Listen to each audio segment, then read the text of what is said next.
Maniniwala ka ba kung sabihin kong may isang bansa na dating nalunod sa basura pero ngayon parang nauubusan na nito? Mukhang imposible. Pero ito ang kakaibang problemang kinakaharap ng ilang lungsod sa China. Noong mga nakaraang dekada, napakalaking problema ng basura sa bansa.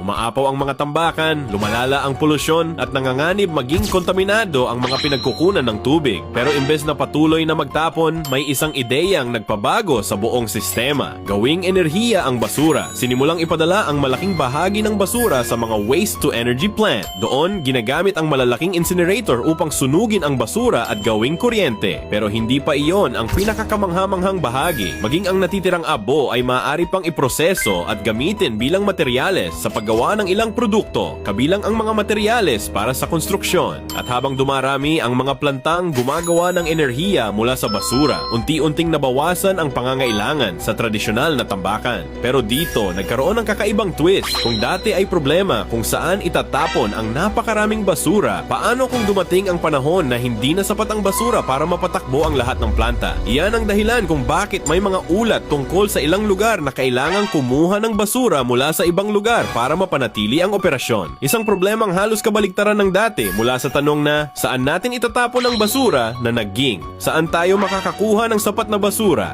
Ano kaya kung ipagbili na lang natin sa kanila ang basura na Pilipinas at kung kaya nga ang gawing enerhiya ang isang bagay na dati nating itinuturing na walang halaga? Baka ang tunay na tanong ay, basura pa ba talaga ang itinatapon mo o isa na itong bagong uri ng solusyon sa patuloy na pagtaas ng kuryente? Kaya ikaw, kung may bayad ang bawat kilo ng basura mo, itatapon mo pa ba ito? O iipunin mo na parang collector's item? Sabihin mo sa comment.